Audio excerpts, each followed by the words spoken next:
अस्सलाम वालेकुम नाज़रीन, आप देख रहे हैं स्पेशल समा की ट्रांसमिशन मार्का हक ऑपरेशन बुनियानुम मरसूस के हवाले से। अल्हम्दुलिल्लाह 1 साल मुकम्मल हो रहा है और पूरा पाकिस्तान इसका जश्न मना रहा है। और न सिर्फ पूरा पाकिस्तान बल्कि सारी दुनिया में जहाँ जहाँ लोग जानते हैं कि पाकिस्तान ने क्या किया है, इस पर जश्न मनाया जा रहा है। पाक सरजमीन की शान, निशान अज़में आली शान की पहचान, परचमें सितारा और हिलाल के निगहबान, पाक फौज के जवान, वही जवान नाजरीन जिनके लिए 1965 में सूफी गुलाम मुस्तफ़ा तबस्सुम ने लफ्ज़ों को सजाया था और मैडम नूर जहाँ ने आवाज़ का जादू जगाया था कि ऐ पुत्र हटा दे नहीं विक दे ये लबनी विच बाजार कुड़े, ए शेर बहादुर गाजी नहीं है किसे कुलोवी हर दे नहीं। और आज 61 साल बाद इन शेर बहादुरों की बहादुरी के गीत सारी दुनिया गा रही है। मशरक़ से लेकर मगरिब तक खुदा की नुसरत और फील्ड मार्शल सैयद आसिम मुनीर की बहादुरी से लबरेज सिपाही सालारी में हमारी फ़ौज वो कारनामे कर रही है कि दुनिया हैरान है और दुश्मन परेशान है। और कहते हैं ना कि तारीफ़ वो होती है जो आपका दुश्मन करता है, और ऐसे ही कुछ नहीं बल्कि बहुत कुछ पिछले 1 साल से जो हो रहा है या 1 साल से जो जारी है, जब पाकिस्तान की बहादुर फ़ौज ने अपने से कई गुना बड़ी और ताकत के ज़ौम में मुब्तला दुश्मन की फ़ौज को वो सबक सिखा दिया कि उनके अपने ही बेसाख्ता बोल पड़े कि क्या बात है पाक फौज की। मार्का हक में हमारे जवानों ने भारत का गुरूर ऐसा खाक में मिलाया कि आज तक मोदी और उसकी नाअहल आर्मी जख्म चाट रही है। ऑपरेशन बुनियानुम मरसूस में बर्री, बहरी और फ़ज़ाई अफवाज ने मुल्की फ़ज़ाओं, ज़मीन और पानियों की सरहदों का इस जाफशानी से दिफा और तहफ़्फ़ुज़ किया कि भारत का ऑपरेशन सिंदूर कालक बनकर खुद शाइनिंग इंडिया के मुंह के ऊपर जो है ना वो एक कालक बना हुआ है, कालक की तरह पोत दिया गया है। उधर हमारे फौजी जवान बुनियानुम मरसूस की सूरत में दुश्मन के सामने ऐसे सीसा पिलाई हुई दीवार बनकर खड़े हुए हैं कि भारतीय सुरमा हवाओं में ही हवास बागता हुआ है। हमारे J-10C तैयारों को शाहीनों ने सदा से उड़ाया कि दुश्मन के पायलट्स के होश उड़ गए और वो फ्रांस से लिए जदीद राफेल लड़ाका तैयारे बीच हवा में ही छोड़कर फिर रफू चक्कर होना पड़ा था। भारत का रूसी S-400 दिफाई सिस्टम हमारा जज्बा ईमानी से लबरेज गाजियों ने जोरे बाजू की तरह महारत और जहानत से नाकारा बना दिया था। ज़मीन, फ़ज़ा और हवा में जब मोदी की नाकारा फ़ौज कुछ नहीं कर सकी तो गोदी मीडिया का सहारा लेकर भारत ने झूठे प्रोपेगेंडे के महाज को खोल दिया था। लेकिन यहाँ भी मोदी और इसके गोदी हरकारों को पाकिस्तान से मुखी खाना पड़ी थी। इलेक्ट्रॉनिक मीडिया से लेकर सोशल मीडिया तक इस महाज पर पाकिस्तानी कौम, इनफैक्ट सहाफ़ी मैदान जंग में मुल्क के दिफा में मसरूफ़ अपने सिपाहियों की तरह बुनियानुम मरसूस की मूरत बनकर पाक सरजमीन का कामयाबी से दिफा करते रहे। भारत को तारीख़ की बदतरीन शिकस्त से दोचार करने वाले फील्ड मार्शल सैयद आसिम के कामयाब तरीन ऑपरेशन मार्का हक को आज 1 साल मुकम्मल हो गया, लेकिन आज भी इस ऑपरेशन की धूम दुनिया भर में गूंज रही है।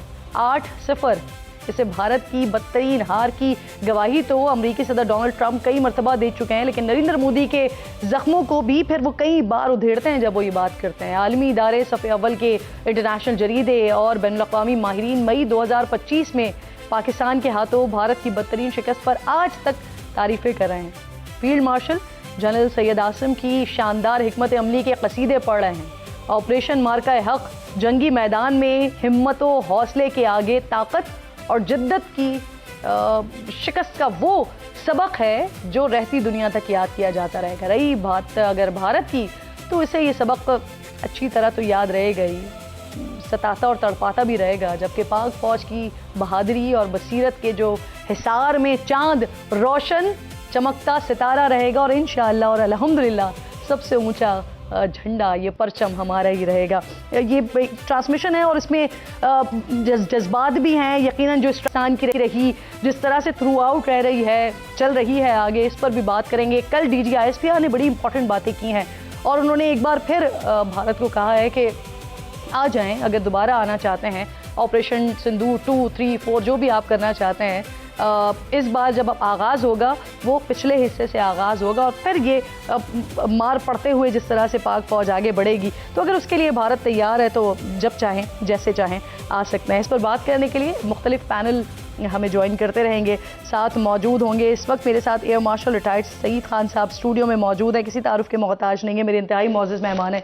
बहुत शुक्रगुजार हूँ आपके वक्त की सर। इसके साथ साथ नदीम मलिक साहब भी मुझे ज्वाइन करेंगे, जावेद मलिक साहब जो कि साबिक एम्बेसडर हैं वो भी मेरे साथ मौजूद हैं। आपको भी खुशामदीद कहती हूँ इस खूबसूरत ट्रांसमिशन में, क्योंकि यहाँ पर जो बातें हो रही हैं और जो बात होगी, इसीलिए मैंने इस वर्ड का इस्तेमाल किया है। सर सबसे पहले आपकी तरफ आते हैं, जो 6 और 7 मई की रात जो पाक फ़ज़ाइया ने किया और ये जो जहाज़ गिराने का अल्हम्दुलिल्लाह पाकिस्तान का ट्रैक रिकॉर्ड है, वो चाहे हम 65 की बात करें, MM आलम की बात करें, चाहे हम ऑपरेशन बुनियानुम मरसूस की बात करें, तो इंडियन एयरफोर्स को तो अल्हम्दुलिल्लाह पाकिस्तान ने कम वसाइल होते हुए, टेक्नोलॉजी गालिबन हम कह सकते हैं शायद कम होते हुए, तादाद कम होते हुए, लेकिन हमेशा अल्हम्दुलिल्लाह पाकिस्तान ने बढ़तरी ही रखी है। सर सबसे पहले तो किरण आपका शुक्रिया कि आपने आज अपने प्रोग्राम में इनवाइट किया।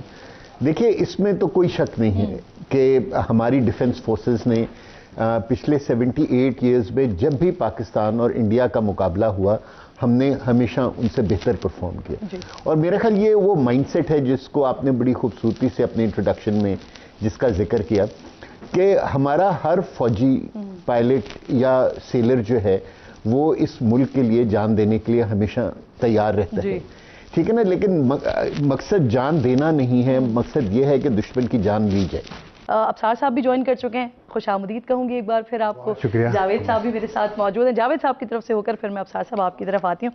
जावेद साहब, जिस तरह से पाकिस्तान ने जो कारनामा अंजाम दिया, अल्हम्दुलिल्लाह हम इसे सेलिब्रेट भी कर रहे हैं, और फिर थ्रू आउट जिस तरह से पाकिस्तान रहा, एक तरफ हमने अपना दिफाई मैदान में पहले दुश्मन को बताया कि पाकिस्तान की तरफ मैली आंख से देखने की जुर्रत ना करना, और उसके बाद फिर पूरा साल जिस तरह से सिफारती महाज पर, और उस वक्त भी जो सिफारती महाज पर जिस तरह से, चाहे आप बिलावल भुट्टो की बात करें या दीगर लोग जो भी जो दीगर कंट्रीज़ में गए थे और उन्होंने जिस तरह से पाकिस्तान का नैरेटिव सामने रखा था, इनको भी क्रेडिट देना बनता है। अब आप ये बताइए कि इस वक्त आप क्या देख रहे हैं और अब आगे, इससे आगे का रास्ता, क्योंकि कल DGISPR ने बड़ी इंपॉर्टेंट बातें की हैं और उन्होंने कहा है कि हम 14 अगस्त को मजीद दिखाएंगे कि क्या कैपेबिलिटी है पाकिस्तान की।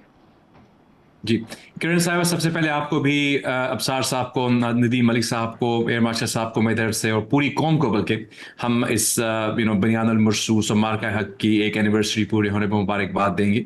ऑफ कोर्स हर पाकिस्तानी, चाहे वो मिलिट्री में है, चाहे वो मीडिया में है, चाहे वो सिविल सोसाइटी का है पर्सन, आम इंसान है, आम पाकिस्तानी है, उसको फ़ख्र है अपनी आर्म फोर्सेस पर। जिस तरह से उन्होंने, हम कभी भी किसी से जंग नहीं चाहते, लेकिन अगर हमारे पे जंग मुसल्लत की जाए तो हम उसको मुंह तोड़ जवाब देना। हमने देखा कि किस तरह हमारी बहादुर अफवाज ने दिया, हमारी एयरफोर्स ने दिया, और दुनिया को दिखाया कि हम नाकाबिल तस्खीर है अल्हम्दुलिल्लाह। तो आपने यहाँ तक सफारती महाज की बात की। देखिए, मैं समझता हूँ कि पाकिस्तान इस वक्त दुनिया की जो ग्लोबल डिप्लोमेसी के सेंटर स्टेज पे है। पाकिस्तान ने एक ऐसा डिस्प्यूट, एक ऐसा डेंजरस डिस्प्यूट अमेरिका और ईरान के दरमियान, जो कि पोटेंशली एक तीसरी जंग अजीम बन सकता था, उसको रोका। न सिर्फ रोका बल्कि सीज फायर हासिल किया, लामुतनाही सीज फायर जो अभी तक कायम है, और मज़ाकरात के मेज़ पर दो ऐसी कुव्वतों को लाके बिठा दिया जो 50 साल से नहीं मिली थी। As a student of diplomacy मैं आपको बता सकता हूं कि ये एक बहुत बड़ा कारनामा है पाकिस्तान के सफारती सक्सेस का। पाकिस्तान को अनफॉर्चुनेटली ग्लोबल डिप्लोमेसी में कभी कभी माजी में हम देखते थे कि वो एक पेरीफेरी पे या आउटस्कर्ट्स पे रखा जाता था, लेकिन अब पाकिस्तान सेंटर स्टेज पे है। किरण साहब, मैं समझता हूं पाकिस्तान की जो ये ग्लोबल स्टैंडिंग है, इसका एक डायरेक्ट कनेक्शन हमारी उस फतेह से है जो हमने हासिल की मार्का हक में बुनियानुल मरसूस बन के, और पाकिस्तान की हार्ट पावर को हमने इस्टेब्लिश किया, ये जानते हुए कि गो कि हमारी किसी मुल्क के साथ कोई हॉस्टाइल डिजाइन्स नहीं है, लेकिन हमसे बड़े दुश्मन ने जब हमको ललकारा तो हमारी बहादुर अफवाज ने, हमारी एयरफोर्स ने उनको एक ऐसा मुंह तोड़ जवाब दिया कि दुनिया ने देखा। और अमेरिका के प्रेसिडेंट, चाहे अमेरिका को आप पसंद करें या ना करें, वो दुनिया की एक बहुत बड़ी सुपर पावर है। वो जब ये कहते हैं कि 9 जहाज गिर गए, 10 जहाज गिर गए, एक दफा नहीं कहते, बार बार कहते हैं, तो पाकिस्तान का जो एक ग्लोबल स्केल पर पाकिस्तान की जो स्टैंडिंग होती है वो बढ़ जाती है। मैं समझता हूं कि वो जो लंच हुआ फील्ड मार्शल आसिम मुनीर साहब का और हमारे प्रेसिडेंट ट्रंप का वॉशिंगटन में, ये उस बनियानुल मरसूस के बाद ही हुआ था। और उसके बाद एक डायनामिक चेंज हुआ पाकिस्तान की अमेरिका की रिलेशनशिप के अंदर, और पाकिस्तान ने जिस तरह से अमेरिका के साथ अपनी रिलेशनशिप को स्ट्रेंथन किया और at the same time China से भी कोई कॉम्प्रोमाइज नहीं किया, यानी डिप्लोमेटिक बैलेंस बरकरार रखा हमने, मैं समझता हूं कि वो पाकिस्तान की बहुत बड़ी सफारती कामयाबी है और इसका डायरेक्ट कनेक्शन उस कामयाबी से है जो हमने बैटल ग्राउंड पे ली। तो मैं समझता हूं पिछला साल, जैसे आपने कहा, हमारी कामयाबियों का साल है और इंशाल्लाह ये एक बिगिनिंग है। परसेप्शन ही चेंज हो गया ना, बिल्कुल। एक उस मुल्क को जिसे कॉर्नर करने की मुसलसल कोशिश की जाती रही, जो दुश्मन था वो कॉर्नर कर रहा था और दुनिया पर परसेप्शन ये बन रहा था कि ठीक है बस एक मुल्क है, चल रहा है। लेकिन फिर पाकिस्तान ने बताया कि क्या इंफरादी हैसियत है पाकिस्तान की। अफसार साहब साथ मौजूद हैं, कर चुकी है इसी तरह। इस्लाम में बहुत शुक्रिया आप दोनों का। अफसार साहब, हम जरा थोड़ा सा इंडियन मीडिया को आज तो कर सकते हैं ना आपकी इजाजत से। आज मैं देख रही थी सोशल मीडिया पर सुबह बीजेपी पार्टी की तरफ से एक फ्लेयर लगाया गया, एक पोस्ट लगाई गई और बड़ी कोई मजे का खेस पोस्ट थी। अगर टीम के पास मौजूद हो तो प्लीज वो दिखाइएगा भी कि वो जो पोस्ट, इसको देख के ऐसा महसूस हो रहा है क्योंकि जो हमारे औरंगजेब साहब ने जो 6-0 का एक टॉक ऑफ द टाउन दे दिया था, जो आज तक वो बात होती है, तो उसके ऊपर उसी तरह का वो फ्लेयर बना हुआ है 11 सफर का। और जब आप उसको डिटेल में पढ़ते हैं ना, तो कहीं जाके चुपके से लिखा हुआ है 11 बेसिस, उसमें भी एयरफोर्स का कई तस्करा देंगे 11 बेसिस का। अफसार साहब, मतलब बेशर्म तो हमें उसी वक्त पता चल गया था कि कितने ज्यादा हैं जब ये सारा कुछ चल रहा था, और उनकी गोदी मीडिया जिस तरह से वो लाहौर का समंदर और वहां के पोर्ट तबाह कर रही थी और कराची के एयरपोर्ट तबाह कर रही थी, सबको उठा के लेकर जा रही थी। लेकिन वो बेशर्मी आबोताब के साथ जारी है और वो ज्यादा मजबूत हो गई है कि अब 1 साल बाद 11 सिफर, और वो भी चुपके से बता रहे हैं कि वो एयर बेसिस हैं, जहाज नहीं है। नहीं, एयर बेसिस मेरे ख्याल से ज्यादा, शायद वो तो 26 एयर बेसिस। नहीं, वो तो हमने किया था ना टैग, वो ये कह रहे हैं कि हमने किया। खैर, मेरा ख्याल है कि बेशरम का लफ्ज नहीं इस्तेमाल करना चाहिए हमें। अगर वो हैं तो हमें अपनी जिम्मेदारी, जिसकी जो ड्यू तारीफ है वो तो कर लेनी चाहिए ना। Subject to proximity. मेरा ये ख्याल है कि हमें दुश्मन की शिकस्त से, तज़हीक से सीखना चाहिए कि हम वैसे ना हो जाएं, या अल्लाह हमें वैसा ना बना दे, क्योंकि एक बड़ा दुश्मन है हमसे और हमने इसके बावजूद जो कामयाबी हमने ली है उसकी वजह यह है कि हमने कुछ एथिकल वैल्यूज़ ज़्यादा फॉलो की हैं उनकी निस्बत, उसी से हमें एज भी मिला। मैं ये समझता हूँ अल्लाह की जो कहते हैं ना मदद आई है बहुत जगह, वो इसीलिए आई है कि हम तकब्बर में नहीं थे। तकब्बर बहुत बुरी चीज़ है। फिर दूसरी बात ये है कि हमने झूठ नहीं बोला, और ख़ास तौर पे जब मीडिया की आप बात कर रही हैं तो मुझे याद है कि उस रात जब जहाज़ों की जंग हुई है 6-7 मई की, तो कुछ मैसेजेस आ रहे थे कि ये त्यारा गिरा दिया, वो त्यारा गिरा दिया, 2 गिरा दिए, 3 गिरा दिए, तो मैं साथ साथ ट्वीट कर रहा था। तो मुझे याद अभी भी कि कुछ लोगों ने मेरा मजाक उड़ाया कि तुम तो आज रात सारी में आज इंडिया की पूरी एयरफोर्स को तबाह कर दोगे। अच्छा, बंदे के दिल में ख्याल आता है कि यार ये मैं डिपेंड तो कर रहा हूँ अपने सोर्सेज पे कि कहीं कोई ऐसे ही प्रोपेगेंडा तो नहीं हो रहा, लेकिन वक्त ने साबित किया कि पाकिस्तान ने जो भी इंफॉर्मेशन दी उस वक्त, वो उस वक्त हीट ऑफ द मोमेंट में आप एग्जैजरेट भी कर जाते हैं, झूठ भी हो सकता है। सर, अगर इजाजत दें, एक जुमला ऐड कर दूं, जो आप बात कर रहे हैं कि आपको ये फील हो रहा था, यानी मैंने ले ली थी, लिबर्टी लेती हूँ ना आपसे, तो वो एक जिम्मेदार सहाफ़ी की थॉट थी ना, जो आपको बार बार आ रही थी कि अगर आप कोई चीज़ पोस्ट कर रहे हैं लेकिन उसके साथ साथ आपको एक डाउट था कि कहीं ये गलत ना हो जाए। जी, तो वो एक मेरे करियर का एक टेस्ट केस भी था। तो वक्त ने फिर साबित किया कि हमें जहाँ से इंफॉर्मेशन आ रही थी वो दुरुस्त थे जरा है, और हमने जंग में भी झूठ नहीं बोला। तो अभी जंग जीतने के बाद भी हमें थोड़ा सा मैग्नेनिमिटी ज़्यादा शो करनी चाहिए।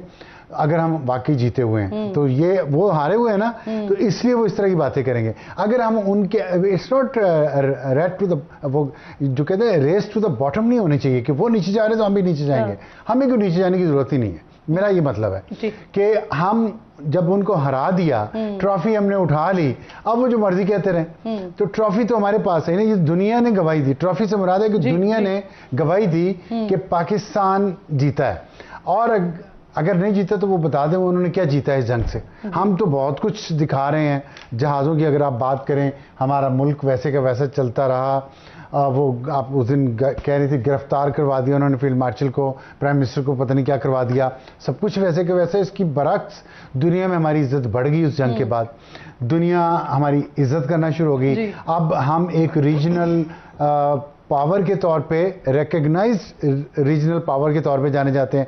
पहले ये था कि एक अनदर कंट्री जिसके बारे में ये डिसाइड नहीं होता था ये मिडिल ईस्ट में है, ये साउथ एशिया में है। तो अब सबको पता चल गया पाकिस्तान सही। वो जो मैंने बात की थी ना, वो अफसार साहब अभी आपने उसको ऑनियर भी किया, वो जो बीजेपी ने एक फ्लायर लगाया है, पोस्ट लगाई है जिसके ऊपर 11 सिफर है। जो मजे की बात ये है कि वो 11 को भी जिस तरह से लिखा हुआ है ना, तो अगर आप 11 को करीब करें तो वो भी सिफर ही बन रहा है, तो वो कहीं ना कहीं अपने आप में निल है ही। लेकिन अफसार साहब ने एक तरफ तस्करा छेड़ दिया उस रात का, तो उस रात हम सबके बहुत सारे वाकयात हैं और वो लाइफ टाइम मेमोरीज हैं हम सब के लिए। वो जितने बड़े वाकयात हो रहे थे, जो कुछ हो रहा था, हम सब ने उसको अल्हम्दुलिल्लाह जिया है। आप भी पेश रही, तो कुछ कोई ऐसी याद जो आपको इस वक्त सबसे ज्यादा। अभी थोड़ी देर पहले मैं आपका इनफैक्ट कल कई क्लिप देख रही थी जिसमें आप वो फूड पैंडा का तस्करा कर रही थी, वो राइडर का तस्करा कर रही थी। मजीद भी आपके पास बहुत कुछ है, मुझे मालूम है। किरण, सबसे खूबसूरत चीज़ ये थी, उसके थोड़ी देर के बाद फिर हम एक ट्रांसमिशन में फिर इकट्ठे भी बैठे, बहुत अलग सुबह का 4:30 बजे के करीब, 4:30 का। उस वक्त बस एकदम से मेरी बल्कि अफसार साहब से बात हुई, तो ये रास्ते में आ रहे थे उस वक्त, उनका मैं भी ऑफिस आ ही रहा हूँ, तो वो एक जो ऊपर छत पर रोशनी होने से थोड़ी देर पहले ही जैसे ही ऑपरेशन का नाम फाइनलाइज हुआ, तो Samaa was the first television to give this breaking कि ऑपरेशन बुनियानुल मरसूस इसका नाम है। फिर मुझे याद है उमैर उस वक्त बैठे थे स्क्रीन पर लाहौर से, और वो बहुत जोश में बोल रहे थे, और वो ऐसा जोश, यकीन जाने अपने पूरे करियर में हमने बहुत कुछ कवर किया है, बहुत कुछ, अच्छा भी बुरा भी, खून में लथपथ भी, शुहदा के जनाजे भी, मतलब यू कैन काउंट देम कि हमने बहुत अनगिनत ऐसी चीज़ें कवर की हैं। लेकिन इस मरहले पे ये होश नहीं थी किसी को कि कोई कौन से कपड़े पहन के स्क्रीन पे आ रहा है, कोई किस, उसके बाल कैसे हैं। और मैं छत पे थी तो मुझे बल्कि ब्यूरो चीफ ने पूछा भी कि आप थोड़ा सा रेडी होके आ जाए अभी टाइम नहीं है रेडी होने का। तो वो वन आफ्टर अनदर, और फिर जो कॉन्फिडेंस था हमारी इंफॉर्मेशन फ्लो का, यू रिमेंबर दैट कि आया और हमने नशर किया, आया और नशर किया, और माशाल्लाह उसमें से एक भी चीज unbeatable. And I think so मेरे भी करियर का ये पहला एक्सपीरियंस ऐसा था कि इतना ज्यादा उस बात पे यकीन था कि जो भी हमारे पास आ रही थी इंफॉर्मेशन, हम, क्योंकि मैं और आप यहीं पर ही बैठे हुए थे और हम डायरेक्ट अपने नाज़रीन के साथ शेयर कर रहे थे। इसमें मुझे कल एक बड़ी अच्छी चीज सुनने को मिली, मैंने देखा भी, फिर करण थापर इंडियन जर्नलिस्ट हैं, चंद एक में से अब वो रह चुके हैं जिनके ऊपर इंसान की क्रेडिबिलिटी है, जिनकी थोड़ा बहुत। अभी जब वो अपने मीडिया आउटलेट पर बैठे थे तो उन्होंने कल एक बहुत तारीखी बात की, और मुझे लगता है कि उसकी हीट उनको आएगी बीजेपी की तरफ से। He said that, he stated that कि Operation Sindoor produced a winner and India is not that winner. तो ये कमिंग फ्रॉम करण थापर, राजदीप सरदेसाई, ये 2-3 लोग ऐसे हैं जिन पर अभी भी बात यकीन करने को दिल करता है। मुझे लगता है कि जब बीजेपी जाएगी गवर्नमेंट से, they will come back to in their senses as well. बिल्कुल ठीक। बस सईद साहब, आपकी बात रह गई थी, इसको भी कंटिन्यू कीजिएगा, और यही जो आप जिस तरफ बात अफसार साहब ले गए हैं, तो हम उन 4 दिनों को भी इस तरह से याद करें जो हमारे पर्सनल एक्सपीरियंसेस रहे, तो आप वो भी ऐड कर सकते हैं साथ में। देखिए किरण साहब, 22 अप्रैल के बाद पाकिस्तान एयरफोर्स को इतना मौका मिल गया था कि हम अपने आप को थोड़ा सा प्रिपेयर कर लेते इंडियन ऑनस्लॉट के लिए।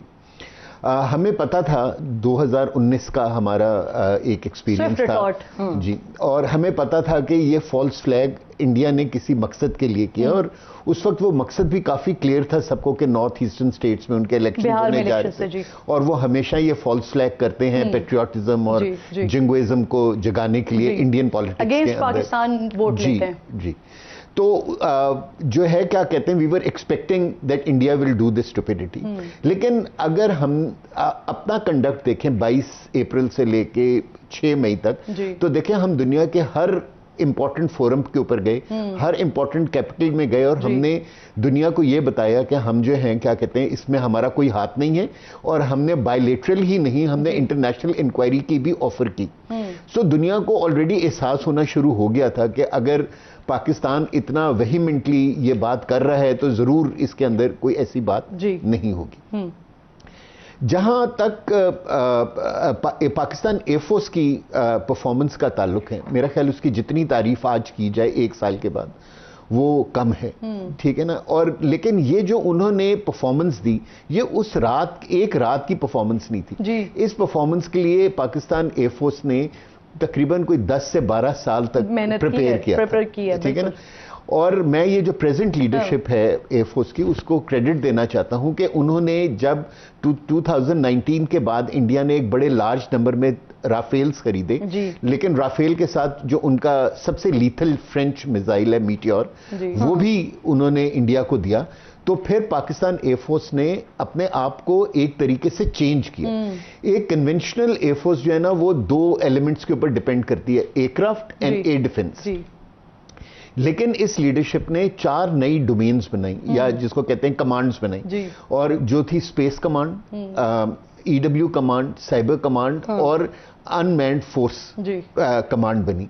सो जो पाकिस्तान एयरफोर्स की सबसे बड़ी मेरे ख्याल जीत थी, वो ये थी कि उन्होंने उस दिन 7 मई को उस तरीके से जंग लड़ी जिस तरह आज तक किसी एयरफोर्स ने नहीं लड़ी। और सर फिर उसका खुमियाजा इंडियन एयरफोर्स को ये भुगतना पड़ा कि वो फिर ग्राउंडेड हो गए 2 दिन के लिए, वो कहीं नजर ही नहीं आ रहा। उन्होंने मना कर दिया अपनी फोर्सेस को, अपनी गवर्नमेंट को, कि हम उड़ ही नहीं सकते या हम फिजाओं में जा ही नहीं सकते। So sorry to interrupt you, break की कॉल दी जा रही है, मेरे चारों मौजूद मेहमान साथ ही मौजूद है। ब्रेक लीजिए, ब्रेक के बाद वापस आइए।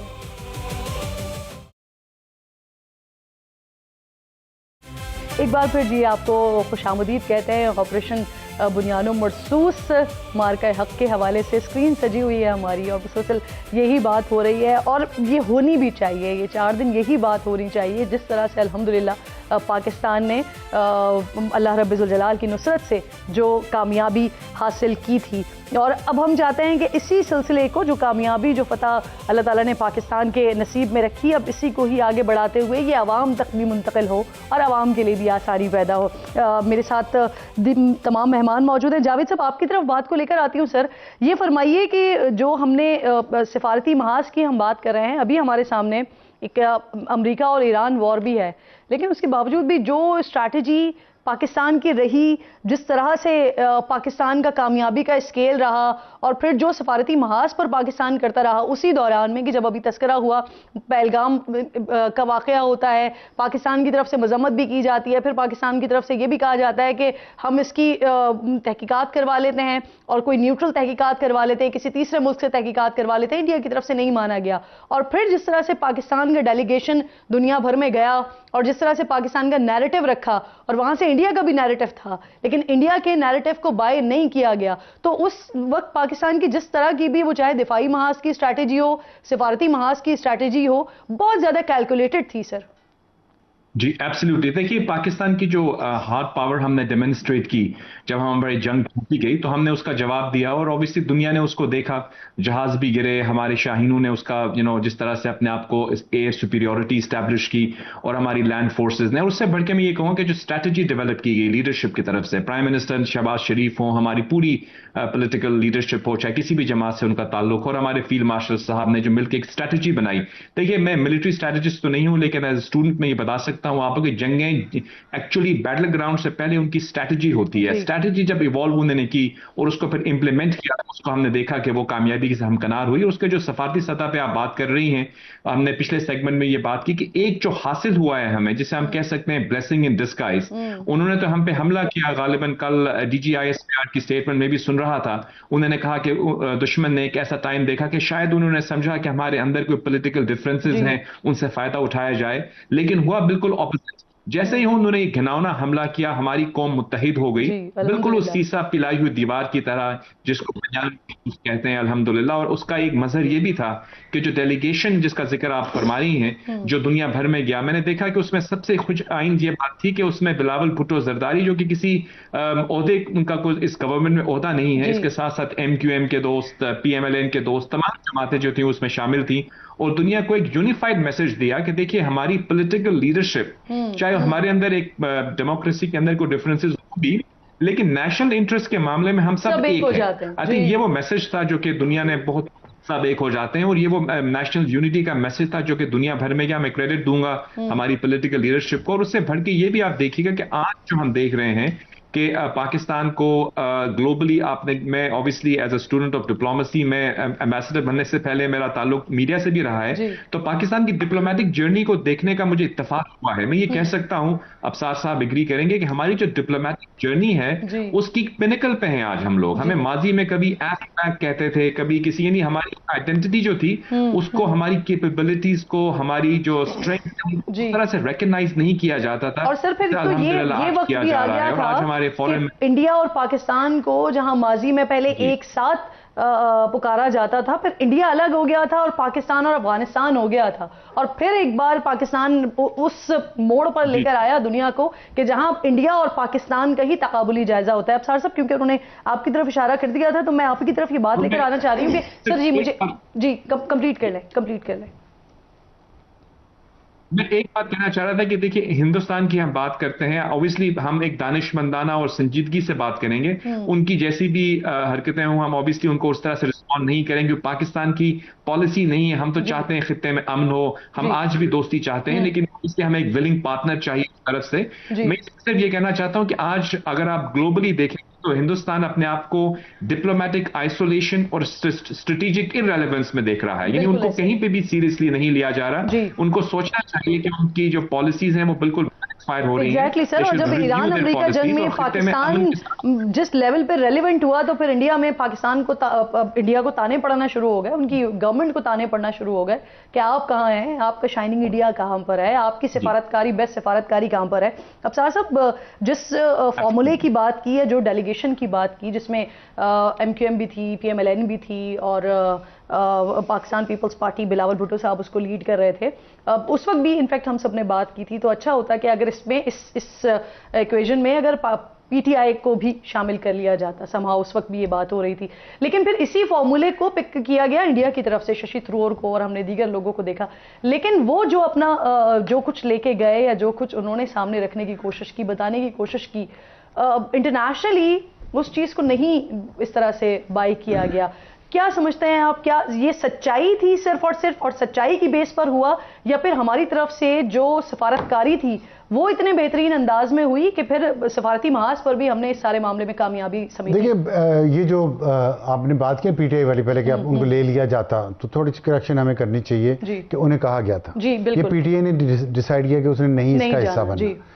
तो पहली बात तो ये होगी, तो करेक्शन जरूरी है कि लोगों को पता हो, याद रहे कि PTI ने खुद इनकार किया था, उनको कहा गया था। दूसरी बात ये कि डिप्लोमेसी हो, मिलिट्री हो, जो भी चीज़ है ना, असल बात है, मैं समझता हूँ कि 3 चीज़ें मेरे हिसाब में, तो 3 चीज़ें थी।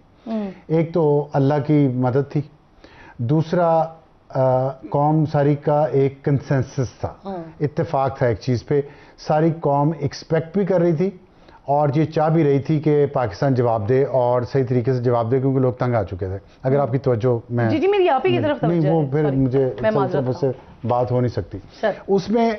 फिर उसके बाद तीसरी जो चीज़ है ना, जो मिलिट्री, हमारी मिलिट्री मसला हमने जो शो किया, जिस तरीके से शो किया, इंडिया का सिर्फ ख्याल नहीं था। आप जस्ट गो बैक टू, आपने डिजिटल मीडिया की बात कर ली है, उस वक्त सिचुएशन क्या थी पाकिस्तान में? उस वक्त पाकिस्तान में सिचुएशन ये थी कि पाकिस्तान का जो हाइब्रिड निज़ाम है, जो सिविल और मिलिट्री मिलकर चला रहे हैं, आपके भी उससे इख्तलाफ होंगे, मेरे भी होंगे, उस वक्त भी थे, लेकिन जितना उस पर क्रिटिसिज्म हो रहा था, जितना प्रोपेगेंडा उसके खिलाफ हो रहा था एक सियासी जमात की तरफ से, उसमें माहौल ऐसे लग रहा था कि यार ये इंडिया ने कर दिया, पता नहीं क्या होगा। सब ये सोच रहे थे ना।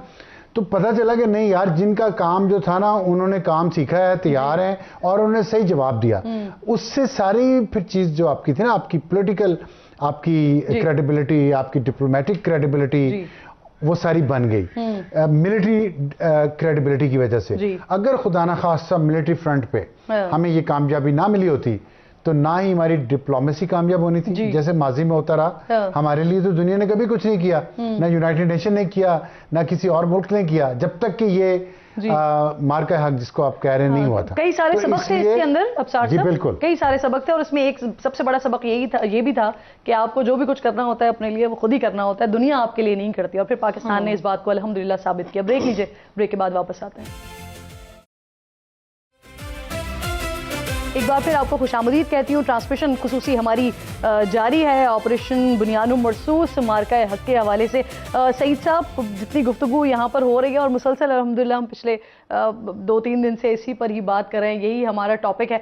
तो आप ये बताइए, कल जिस तरह से हमने डीजी की बात सुनी और वहाँ पर तीनों फोर्सेस की बात की गई, किस तरह से देख रहे हैं आप आगे? क्योंकि जब डीजी ने ये बताया कि जो छोटी सी एक झलक है 10%, वो हम मजीद आपको 14 अगस्त को दिखाएंगे, तो डेफिनेटली एक चीज़ जो हमने कर दी, जो अब केस स्टडी बन गया है, जिसको इंटरनेशनली स्टडी किया जा रहा है, तो डेफिनेटली जो दुश्मन है वो भी उस स्ट्रैटेजी को, उस टेक्निक को उसने देखा। अब मजीद उसको आगे बढ़ाने की ज़रूरत है। तो आप किस तरह से देख रहे हैं, मजीद हमारे सामने क्या आ सकता है? अगर आप भी उसमें से 1-2% बता सकें तो। देखिए, पहली बात तो ये है कि मेरे हिसाब से सिंदूर 1 ख़त्म नहीं हुआ जी, या आप ये कह सकती हैं कि हम सिंदूर 1 से ऑलरेडी सिंदूर 2 में चले गए हैं। सिंदूर 1 जो था ना, वो डायरेक्ट कॉन्फ्लिक्ट था बिटवीन पाकिस्तान एंड इंडिया जी। लेकिन जब इंडिया को शिकस्त हुई सिंदूर 1 में, तो उसने हमारे साथ इनडायरेक्ट कॉन्फ्लिक्ट में चला गया और उसने अपने प्रॉक्सीज जो हैं, जो अफगान सॉइल से ऑपरेट कर रहे हैं, उनको हमारे खिलाफ एक्टिवेट कर दिया। अगर आप देखेंगे मई 2025 के बाद कोई 7-8 महीने तक बहुत ज़्यादा पाकिस्तान के अंदर टेररिज्म बढ़ा, ठीक है ना। जब तक पाकिस्तान ने डिसाइड किया कि जी के 9 अब हमें एक हार्ड स्टेट के तौर पे रिएक्ट करना चाहिए, और फिर अगेन इसके लिए पाकिस्तान एयरफोर्स की मदद ली गई और हमने जो उनके कैंप्स थे जहां टेररिस्ट तैयार हो रहे थे या जहां वो रहते थे, हमने डीप इनसाइड अफगानिस्तान जाके उनको तबाह करना शुरू किया। और उससे ये हुआ कि आप ये देखें, अल्हम्दुलिल्लाह अल्लाह के फजल से पिछले 2 महीनों से पाकिस्तान के अंदर कोई टेररिस्ट एक्टिविटी नहीं हुई है। इसका मतलब यह है कि ना सिर्फ हमने किरण सिंदूर 1 जीता है, हमने सिंदूर 2 भी अपने हिसाब से जीत लिया है। जहां तक आपने बिल्कुल सही निशानदेही की कि अगर हमने अगली जंग भी उसी तरीके से लड़ी जिस तरह हमने सिंदूर 1 लड़ी थी, तो फिर शिकस्त के चांसेस हो सकते हैं, क्योंकि इंडिया उस तरह प्रिपेयर करके रहेगा। जी बिल्कुल। सो मैं एटलीस्ट अपनी डिफेंस फोर्सेस को, जिस तरह मैं जानता हूं, ऑलरेडी थिंकिंग ऑन है, ऑलरेडी प्लानिंग है, प्रिपरेशन उसकी मजीद के लिए हो रही है। आगे और हो रही है। जो जब डीजी ISPR ने कहा कि हमने सिर्फ 20% अपनी कैपेबिलिटी दिखलाई थी, तो वाकई ही ऐसा है। बिल्कुल ठीक। सो मेरा लास्ट गवर्नमेंट आपका, ये जो हमने उस वक्त सारी सिचुएशन देखी, उसमें इसराइल भी हमें बड़ा एक्टिव भारत पर नजर आया, और अब जिस तरह का ब्लॉक बन रहा है यहाँ पर मिडिल ईस्ट में, जो सारी सिचुएशन हो रही है वहां पर, अब एक और हमें दुश्मन के साथ दुश्मन शामिल होता हुआ, और उसके लिए भी हमें प्रिपरेशन करनी है साथ साथ। किरण, 4 दुश्मन आपके अब एक बड़ा वाज़ेह ब्लॉक बन चुका है, जिसको हमेशा हम एक forward block in the region कहते हैं। उसमें पहले हमारे पास 2 एक्सपोज थे, भारत और इजराइल, और भारत और इजराइल दोनों की हमें जो एनाटमी थी वो नजर आई है, वॉर एनाटमी। जब ऑपरेशन सिंदूर हुआ है, Israeli forces boots on ground थे इंडिया में, और हिमाचल प्रदेश में एक पूरा शहर है इजरायलियों का, जहां इजरायली फोर्सेस जब जेनोसाइड करके आती हैं, वहां वो अपना डिटॉक्स करते हैं। तो वहां से उठाकर वहां से काफी सारे लोग कमीशन किए गए थे लाइन ऑफ कंट्रोल पे, जिन्होंने हैरप्स और हेरन्स ऑपरेट किए पाकिस्तान के अगेंस्ट।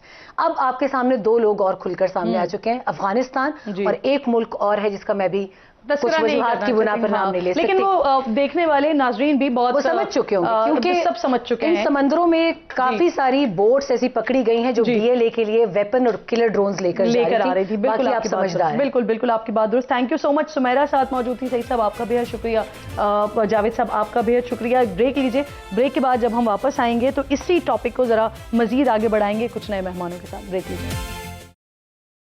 एक बार फिर जी आपको खुशामदीद कहेंगे। ऑपरेशन मार्का हक के हवाले से, बुनियानुल मरसूस के हवाले से हमारी खुसूसी ट्रांसमिशन जारी है, और इस आर में हमें जौहर सलीम साहब, जो कि फॉर्मर एम्बेसडर हैं, मेरे साथ स्टूडियो में मौजूद हैं। आपकी शुक्रगुजार हूँ। Air commodore retired Khalid Chishti साहब भी ज्वाइन कर रहे हैं, और इसके साथ साथ real admiral retired Javed Iqbal साहब भी मेरे साथ मौजूद हैं।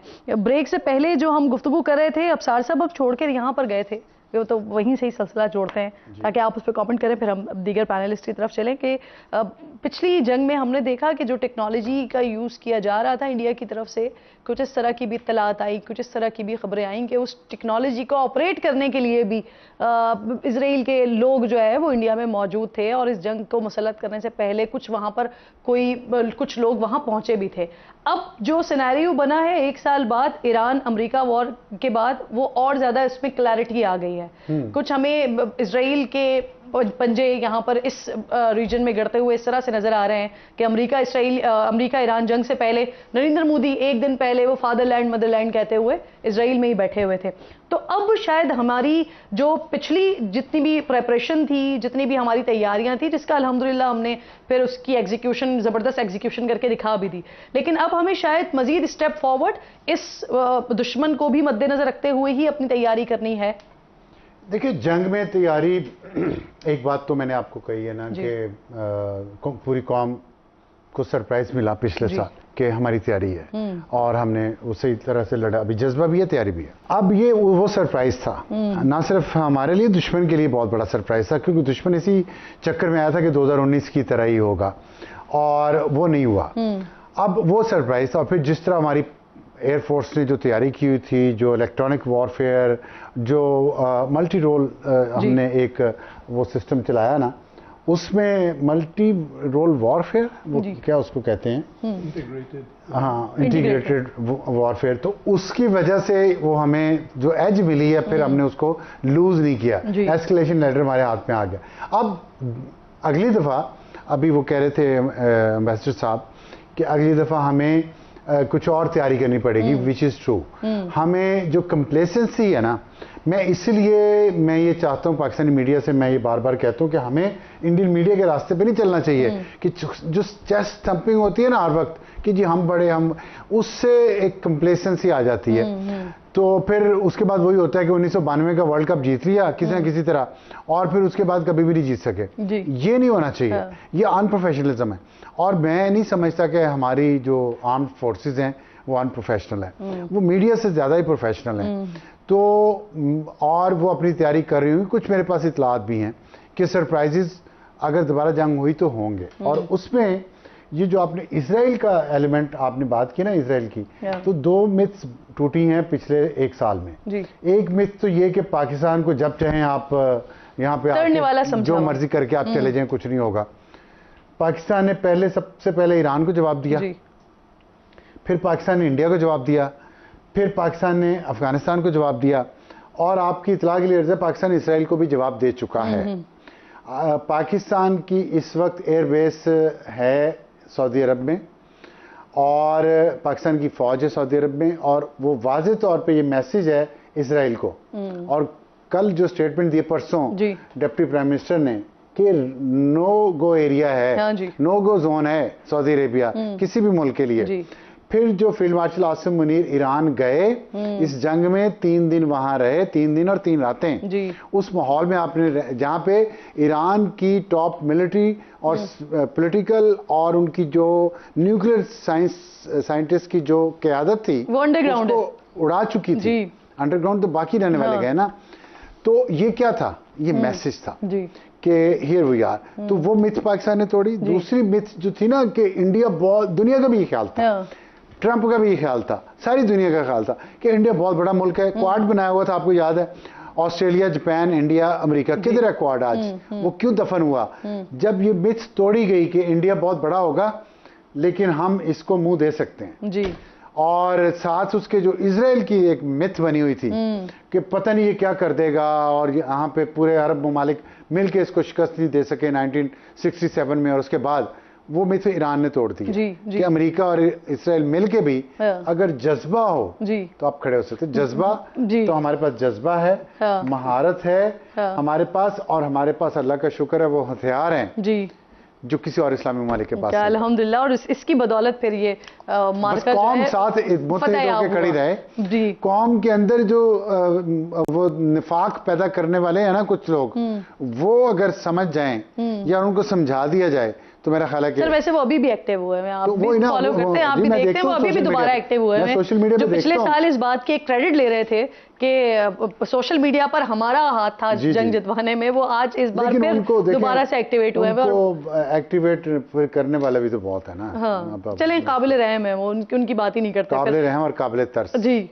ठीक है। जॉर्ज साहब ये फरमाइए सर, अभी जिस तरह से हम सफारती महाज की बात कर रहे हैं और अफसार साहब बार बार ये बात करते हैं, इनफैक्ट हम तमाम लोग भी ये बात करते हैं कि दुश्मन को अंडर एस्टिमेट नहीं करना चाहिए।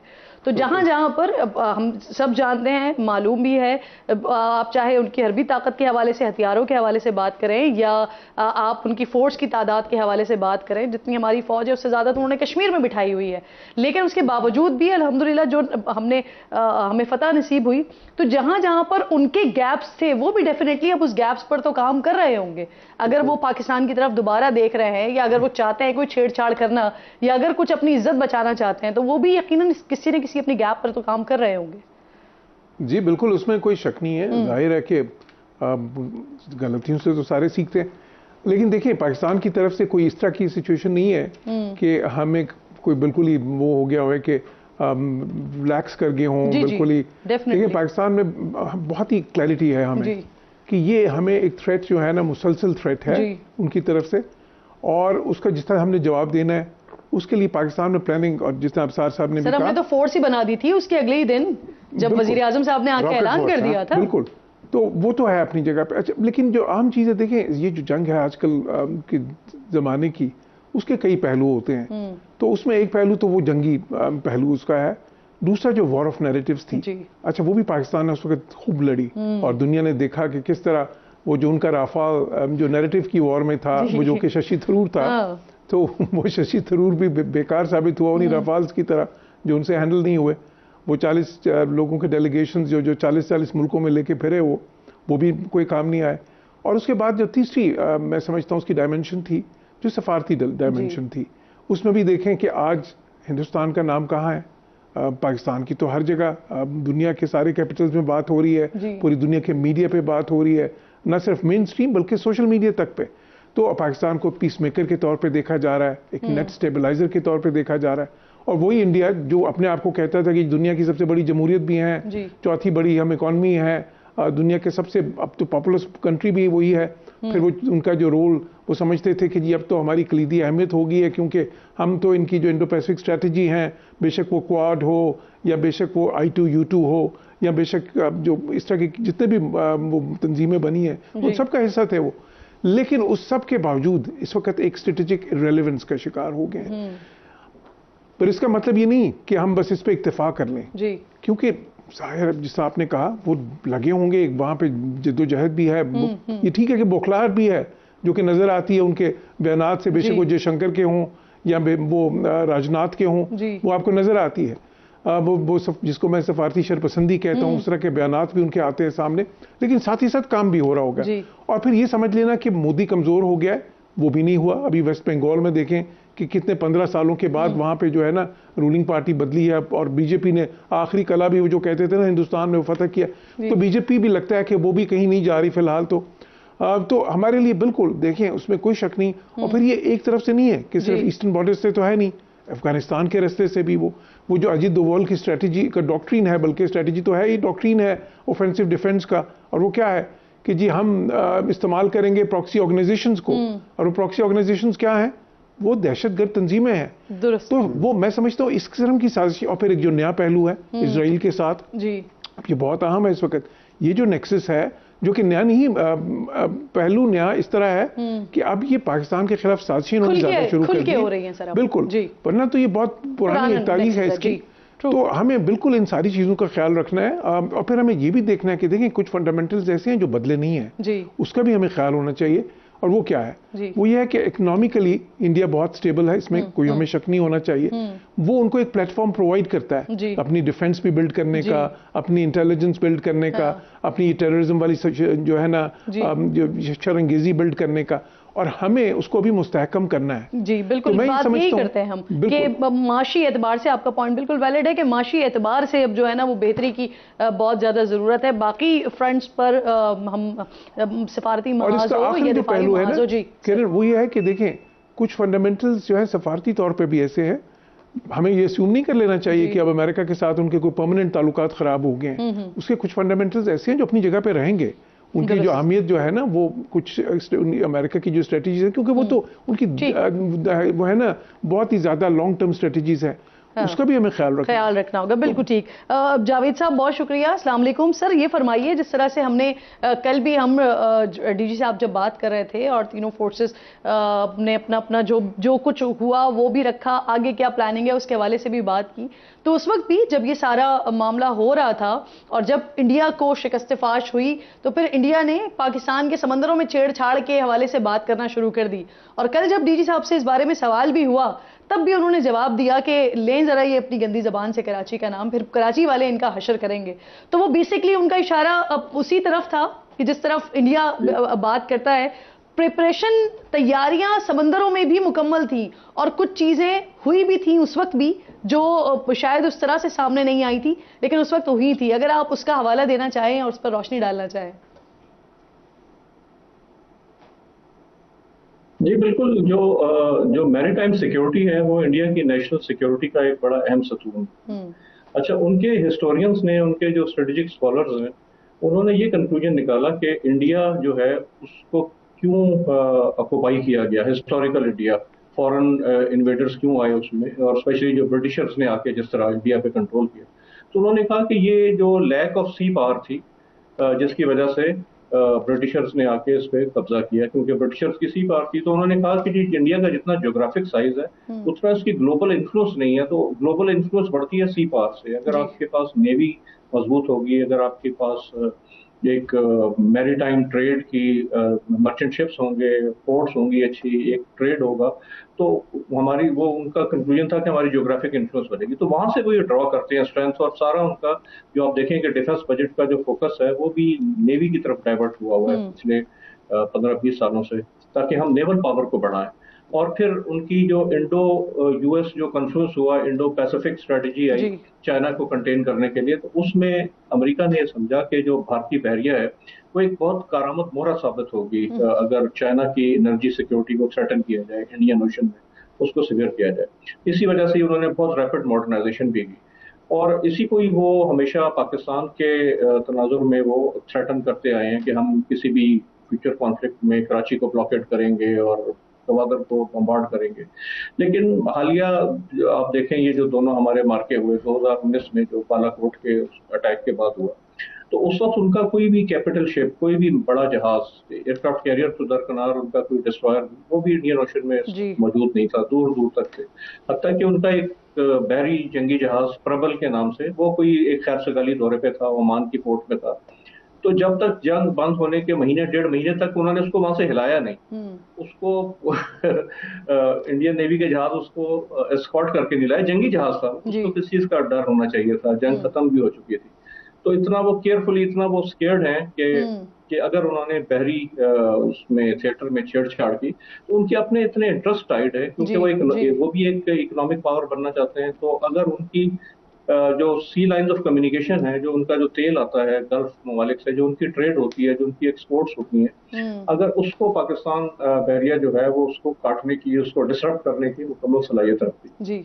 इसी तरह दूसरे एंड पर हम देखें तो उनकी जो गुजरात स्टेट है, जो उनका जामनगर है, ये इनका एक मैरीटाइम कॉम्प्लेक्स है। यहाँ पे इनकी पोर्ट्स वाक़ हैं, उनकी मेजर इम्पोर्ट्स ऑयल की यहाँ पे होती है, रिफाइनिंग कैपेसिटी है, इंडस्ट्रियल कॉम्प्लेक्स है ये। तो वो एक पाकिस्तान नेवी और पाकिस्तान एयरफोर्स की बिल्कुल रीच में है। अगर वो जरा सा भी वो मैरीटाइम रास्ते से छेड़छाड़ करेंगे तो जहाँ पे बेपनाह तबाही पाकिस्तान। और आपने जो हवाला दिया सर कि जंग खत्म हो चुकी थी लेकिन उसके बाद भी वो अपना शिप वहां से नहीं हिला सके थे, तो एक अनदर लेवल ऑफ डिफीट होती है अगर समंदर के अंदर इस तरह के मामलात हों, अगर छुपे हुए हथियार अगर डिटेक्ट कर ले दूसरी पार्टी या जो आपका ओपोनेंट है, तो ये बहुत बड़ी शिकस्त होती है।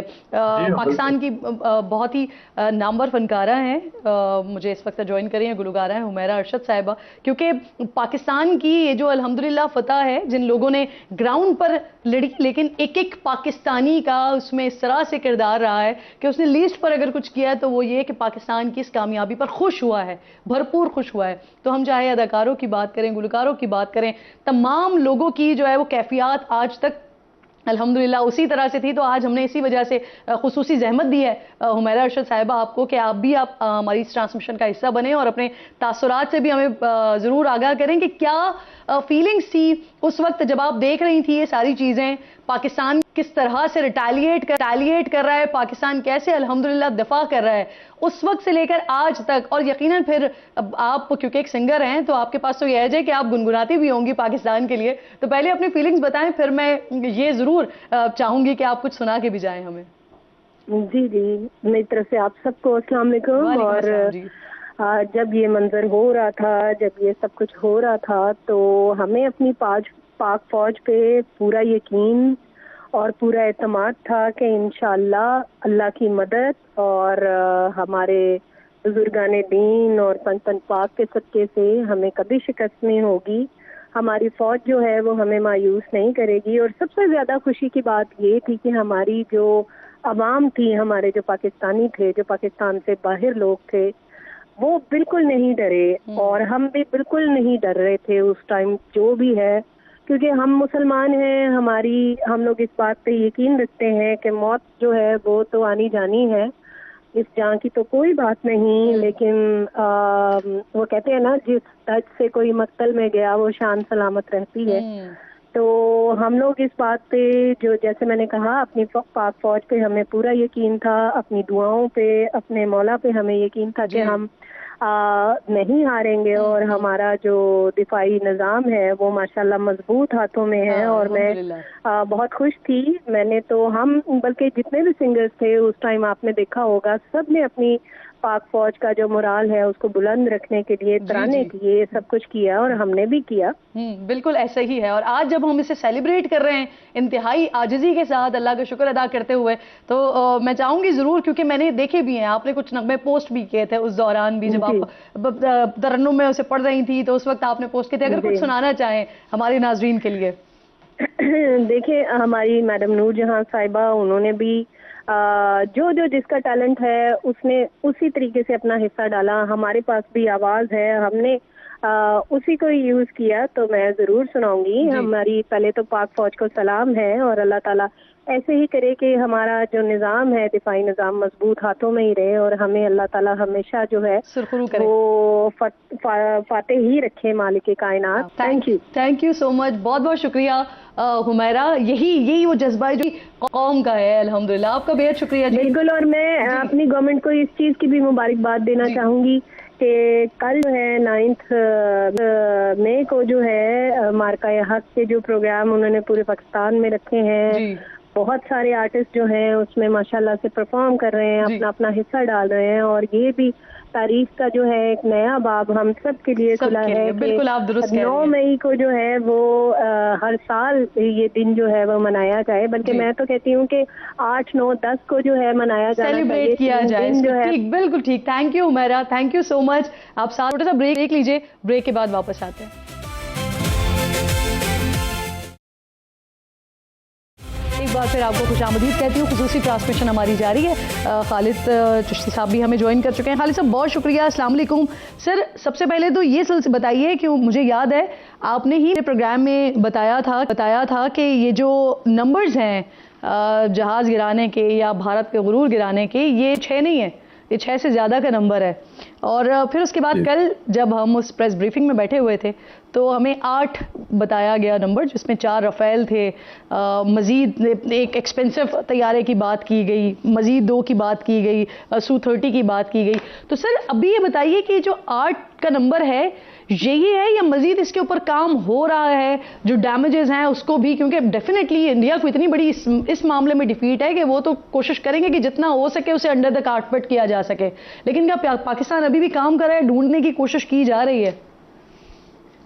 जी बहुत शुक्रिया किरण साहिबा, आपने इनवाइट किया है। और मुझे याद है जी, मैंने शेयर किया था कि ज़्यादा हैं, और वो मैंने कोई एनालिसिस या अपना कोई गेस वर्क नहीं किया था, वो मैं सबूत देख कर आया था। उस रात भी जब 1:30 बजे शूटिंग हुई है तो मेरे लिए ऑनर था कि मुझे शेयर किया गया था और मुझे जिम्मेदारी दी गई थी कि मैं मीडिया से शेयर कर सकता हूँ ये डिटेल्स।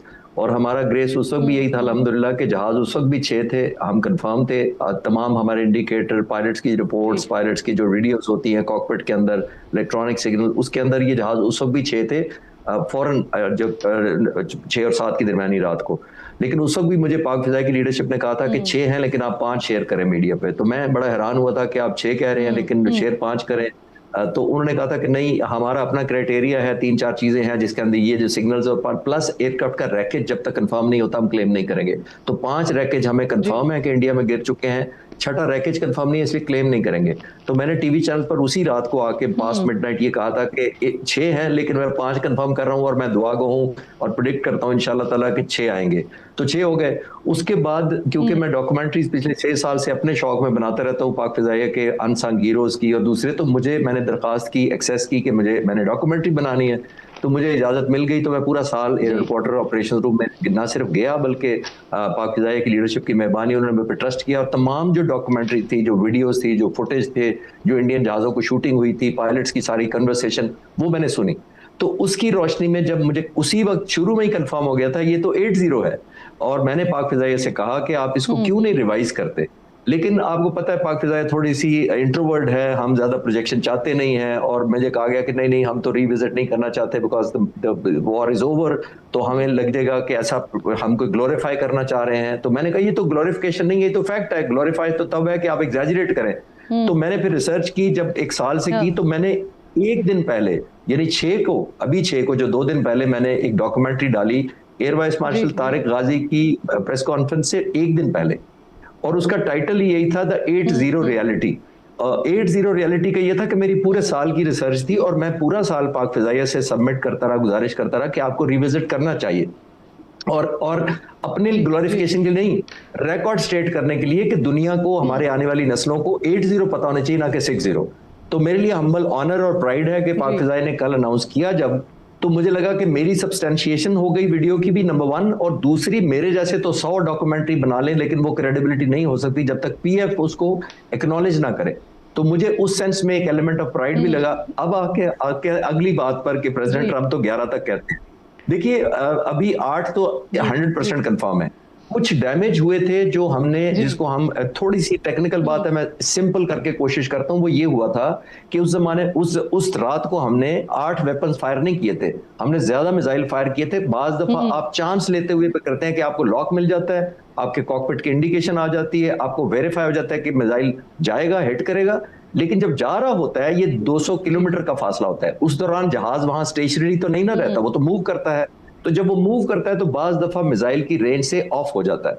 जब ये मिसाइल PL-15, इसके अंदर इंटेलिजेंस एक समझे AI का एक चिप है या सेंसर है, जब ये करीब जाता है, जब ये विजुलाइज करे मिसाइल खुद कि अब मैं पॉसिबली मिस कर जाऊंगा या अगर मैं डायरेक्ट हिट नहीं करूंगा, तो इसके अंदर एक प्रॉक्सिमिटी फ्यूज होता है कि प्रॉक्सिमिटी में जब ये जाता है तो ये सेल्फ डिस्ट्रक्ट करता है, एक्सप्लोड करता है, जिससे उस जहाज को डैमेज होता है। तो ये वो डैमेज है जो 3 जहाजों की प्रेसिडेंट ट्रंप बात कर रहे हैं, हमें कंफर्म है, लेकिन शायद पाक फिजाइया, मेरी रिसर्च कहती है कि डैमेज हुए थे, वो लैंड कर पाए थे लेकिन बियॉन्ड इकोनॉमिकल रिपेयर हैं, यानी वो रिपेयर के काबिल नहीं रहे, इतने ज्यादा डैमेज हुए थे, जिसकी वजह से प्रेसिडेंट ट्रंप 11 कहते हैं और हम 8 पे ही अभी कायम है। Exactly. सर मैं आपने देर से ज्वाइन किया, हालांकि एयरफोर्स के हवाले से बहुत सारे मेरे पास सवालात थे जो मैं ये सोच कर आज आई थी कि आपसे मैंने जरूर पूछना है। अगर आप मुझे मुख्तसरन बता सकें, क्योंकि ये जो नंबर्स है ना, ये बढ़तरी, नफसियाती बढ़तरी बड़ा मैटर करती है, और एयरफोर्स को हमने उस वक्त देखा था, इंडियन एयरफोर्स को, कि वो ग्राउंडेड हो गए थे 2-3 दिन तक, फिर वो आए ही नहीं बाहर। उससे पहले हमने देखा किस तरह से उनके लोगों को सैक किया जा रहा था, उनके चीफ को सैक किया जा रहा था, क्योंकि वो रेडी नहीं थे इस चीज के लिए। अब जब ये क्लैरिटी के साथ नंबर आ रहे हैं और बाकायदा एविडेंट नंबर्स आ रहे हैं, तो ये आप नफसियाती बढ़तरी और कितनी ऊपर देख रहे हैं सर? देखिए, नफसियाती बढ़तरी, थोड़ा सा मैं, आपने जो नंबर बताया ना 2-3 दिन का एयरफोर्स ग्राउंड रही, वो 2-3 दिन नहीं थे, वो 10 दिन थे। 7 तारीख से लेकर 17 तारीख तक इंडियन एयरफोर्स कंप्लीट ग्राउंडेड थी। मैंने अपनी रिसर्च में जब किया कि इंडियन ने कितनी फ्लाइंग की उस दिनों में, तो इंडियन ने सिर्फ 10 तारीख को अपना एक मिराज 2000 जहाज उड़ाया था, अपने ही एयरबेस पर उसने ऊपर चक्कर लगाया और वहां से एक मिसाइल पाकिस्तान की तरफ फायर किया था 10th को। सिर्फ ये वो फाइटर जहाज है इंडिया ने 10 दिन में जो उड़ाया था। उन तमाम दिनों में पाक फिजाइया तकरीबन 200 से 250 सॉटीज रोजाना उड़ रही थी, ऑल अलोंग समंदर से लेकर स्कर्दू तक। हम ये कर रहे थे कि इंडिया कहीं इस, जिसको कहते हैं ना, इस ये खामोशी किसी तूफान का पेश खैमा ना हो, तो हम तवक्को कर रहे थे वो कम बैक करेंगे, लेकिन वो 10 दिन तक नहीं आए। एक जरूर ऐड करना चाहूंगा एपिसोड में, आपकी इजाजत से, आपको दिलचस्पी लगेगी कि हमारा ग्रेस का ये आलम था कि 10 तारीख को हमारे ड्रोन्स आगरा एयरबेस पर उड़ रहे थे। उन्होंने A-50, उनका एक एयरबोर्न अर्ली वार्निंग जहाज जो बहुत महंगा होता है, वाइड बॉडी बोइंग जैसा होता है, उसके ऊपर एक रेडार लगा होता है, जो बॉडी है वो इजराइल की थी, सॉरी जो वो रशिया की थी, और जो एयरबोर्न रडार लगा हुआ था वो इजराइल का था। यानी वेरी एक्सपेंसिव उनका एसेट था, स्ट्रेटेजिक एसेट था, जो उनको अर्ली वार्निंग देता था 400-500 किलोमीटर की। हमारे ड्रोन से उसको लॉक कर लिया था आगरा बेस के ऊपर।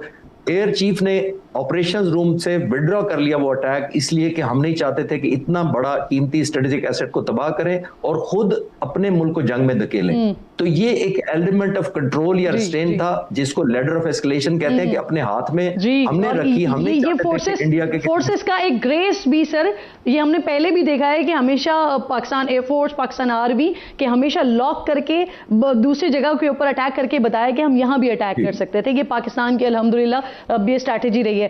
सर आपका मैं चाहूंगी, जावेद साहब आप भी प्लीज इस पर लास्ट कमेंट कर दीजिए, इस स्ट्रैटेजी की जो हम बात कर रहे हैं और जिस तरह के सरप्राइजेस की हम बात कर रहे हैं सर। जी बिल्कुल, जैसे मैं लिंक करूंगा अपनी बात को कि उन्होंने अपने एयरक्राफ्ट कैरियर के जोन पे ये दावे किए थे कि हम फॉरवर्ड डिप्लॉय करेंगे, पाकिस्तान की कोस्ट लाइन, पाकिस्तान की जो बंदरगाहें उन पे हमला करेंगे, पाकिस्तान की जो तजारती रसद की सप्लाई लाइन है उसको काटेंगे। लेकिन आपने देखें कि जब प्रैक्टिकल मैनिफेस्टेशन हुई तो पाकिस्तान नेवी का जो रिजॉल्व, सर्विलेंस और जो हमारी जो पोस्चर था, उसकी दहशत की वजह से, उसकी डिटरेंस की वजह से उनको पाकिस्तान के साहिल के करीब तो क्या 700 मील्स दूर रहे वो, क्योंकि उसके अगर वो करीब आते तो वो टारगेट कर लिए जाते। तो ये डिटरेंस एट प्ले थी।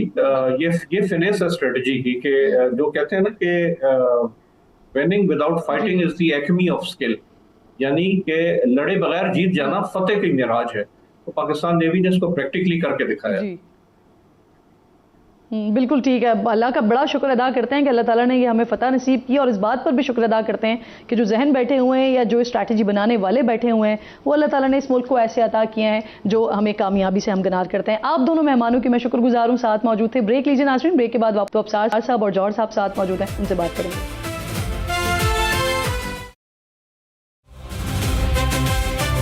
एक बार फिर आपको खुशामदीद कहती हूँ। हमारी स्पेशल ट्रांसमिशन जारी है। इंडिया की तरफ से जब एक मज़मूम कोशिश की गई थी 11 मकामात को पाकिस्तान के सिविलियन आबादियों को पाकिस्तान के निशाना बनाया गया था, और फिर जब पाकिस्तान ने रिटालिएट किया था और पाकिस्तान ने दिखाया था कि पाकिस्तान किस तरह से एग्रेसिवली बढ़ता है आगे, तो 28 मकामात पाकिस्तान ने निशाना बनाए थे। और जो नंबर्स, अब जो कन्फर्म नंबर्स हमारे सामने मौजूद हैं, जिसमें 4 रफ़ेल तैयारे थे जिन्हें गिराया गया था, एक Su-30 था, एक MiG-20 था, और एक के बारे में कल हमें कहा गया कि जी एक्सपेंसिव एक तैयारा था, वो खुद उसको समझ लेंगे वो कौन सा तैयारा था। अब्सार साहब आपके पास तो क्योंकि इन्फॉर्मेशन उस वक्त भी थी, आपके पास इस वक्त भी इन्फॉर्मेशन है, तो हम समझने के लिए हमें कहा गया था, लेकिन आपको तो पता होगा क्या कौन सा था वो एक और तैयारा? एक और तैयारा कौन सा? जो 8 तैयारे बताए थे उन्होंने, तो उसमें से एक एक्सपेंसिव तैयारा कौन सा? अनमैन्ड था वो उसमें वो इट्स लाइक ड्रोन, और वो मल्टी रोल था जी। तो उसमें वो अटैक भी कर सकता है, बॉम्बिंग भी कर सकता है, डॉग फाइट भी कर सकता है, तो और जासूसी भी कर सकता है। तो इसलिए वो था और काफ़ी कीमती था वो। लेकिन अभी जो चिश्ती साहब कह रहे थे ना ब्रेक पे जाने से पहले जी, वो मैं सोच रहा था कि हमें कर ही देते हैं। उन्होंने भी तो सीज फायर होने के बाद बुलवारी शायद जी जी जी वहाँ पे उन्होंने हमला कर दिया था, तो हैदराबाद के करीब, हैदराबाद भी हमें नुकसान हुआ। तो लेकिन खैर चले, अच्छा है, हमने बढ़ाई दिखाई है। और लेकिन जो बात हम कर रहे हैं कि कई दिनों से पहले भी की, अभी मैं खबर देख रहा था, ब्रेकिंग न्यूज़ जो आ रही थी कि $1.2 बिलियन किस्त आ गई कि किस्त IMF ने दी है। और मैं ये सोच रहा था कि ये वही है कि जो हमें मिलिटरीली जो अचीवमेंट मिली उसके असरात पॉलिटिकल भी हुए, डिप्लोमेटिक भी हुए, एतबार हो गए, पूरी दुनिया में हमारी इज्जत भी बनी। अब जो ये जो मैं इस पे बात करता हूँ, और फाइनेंशियल हुए कि हमें IMF से मुसलसल हमारी किस्तें आ रही हैं। और डिप्लोमेटिकली मैं ये कहना चाहता हूँ कि देखिए, पाकिस्तान एक प्रायर स्टेट था कि हमें कहा जाता था दहशत गर्दों की प्रमोशन करते, और वहाँ से हम एक सालिस के तौर पर दुनिया की जो सुपर पावर है, सिंगल सुपर पावर, उसकी जो जंग हो रही है इस वक्त, उसमें सालिस हम हैं। ये बड़ी बात है जी। और सालिस होना खाली फैसिलिटेटर नहीं है, सालिस। और सालिस किसमें? जिसमें अमेरिका का जो लाडला इजराइल है, वो उसकी बात नहीं सुन रहा, वो पाकिस्तान की बात सुन रहा है, क्योंकि पाकिस्तान की बात में वजन है और पाकिस्तान की बात लॉजिकल है और पाकिस्तान की बात सही है। बिल्कुल। तो ये जो पाकिस्तान ने अचीव किया है ना, देखिए हम पहुंच तो जाते हैं ऊपर, पहुंच गए हैं, लेकिन यहाँ पे रहना, यहाँ पे ठहरना, मैं समझता हूँ ये असल चैलेंज है। इसके लिए हमें पूरी कौम को तैयार करना भी पड़ेगा, होना भी पड़ेगा, क्योंकि higher you fly the stronger are the winds. कि अब आप पहुंच गए वहां पे जोश और जज्बे से, we have to stay there, not stay there. उसके लिए हमें थोड़ा सा अपने आप को बड़ा करना, अंदर से बड़ा करना को, जो एग्जाम्पल दी ना भी चिश्ती साहब ने कि पीएएफ बहुत प्रोफेशनल है, नहीं उन्होंने कहा इंट्रोवर्ट है। तो मैं सोचता था, और यही उसकी कामयाबी की वजह भी है कि वो इंट्रोवर्ट है ना, तो वो प्रोफेशनल बहुत है। तो हम बाकी सबको भी हमें सीखना चाहिए कि हम थोड़े से इंट्रोवर्ट रहें और प्रोफेशनल ज्यादा हो। बिल्कुल आपकी बात दुरुस्त है, क्योंकि वक्त बिल्कुल खत्म हो रहा है। लेकिन ये जो सार साहब ने बात की कि बड़ेपन का पाकिस्तान ने मुजाहरा किया, और बड़ेपन का मुजाहरा इस तरह भी किया सर कि हमने अच्छा खासा डेंट पहुंचाया है भारत को, लेकिन हमने बताया भी या दुश्मन को उस तरह से एम्बेरस भी नहीं किया। जैसे एक बहुत बड़ी मिसाल ये कि 70% इंडिया बहुत बड़ा मुल्क है, 70% उसकी बिजली को हमने उस टाइम पर बंद कर दिया था। ये एक बहुत बड़ी खबर थी, और इतनी ऐसी कई सारी इत्तलात थी जो इंडिया को भी मालूम, जी बिल्कुल, जो इंडिया को भी मालूम है, लेकिन हमने उस तरह से दुश्मन को फिर एम्बेरस भी नहीं किया कि आपके साथ ये हम कर चुके हैं, दिखा चुके हैं आपको। सर लास्ट कमेंट कर दें। जी बिल्कुल, देखिए हमारा मकसद जो है वो कोई एग्रेसिव नहीं थी किसी किस्म की भी। हमने एक बिफिटिंग रिस्पॉन्स उनको ये बता दिया कि देखिए आइंदा कभी आपने जारियत की तो फिर उसका नतीजा ये होगा। जी तो एक जो डिटरेंस इस्टेब्लिश करनी थी पाकिस्तान ने, बिकॉज इंडिया को ये खाम ख्याली हो गई थी कि जी, हालांकि देखें 2 न्यूक्लियर स्टेट्स में कभी डायरेक्ट जंग नहीं हुई जंग अजीम दोम के बाद, लेकिन उनका ख्याल था कि नहीं, इस छतरी के नीचे भी हो सकती हैं जंगें, और बड़े मुख्तलिफ किस्म की उन्होंने स्ट्रेटजीज बनाई इसके लिए, और फिर आहिस्ता आहिस्ता बढ़ते गए 2016, 2019, 2000 ये सारे। तो उनका ख्याल था कि अब हम जो है ना इसके नीचे रहते हुए भी जो है ना जारियत कर सकते हैं और फुल स्केल जारियत कर सकते हैं। लेकिन वो जो है ना उनका डॉक्ट्रिन या उनकी जो कोई स्ट्रेटजी अगर इस किस्म की थी तो उसको तो हमने बिल्कुल खाक में मिला दिया। लेकिन साथ ही साथ हमारा कोई मकसद ये तो नहीं था कि हमने किसी तरह की कोई जारियत करनी थी, और ना हमने आगाज किया था, और ना ही हमने आगाज किया था। Thank you so much sir, thank you. वक्त बिल्कुल खत्म हो गया है हमारे पास। आपका शुक्रिया, आप दोनों मेहमानों का साथ आप मौजूद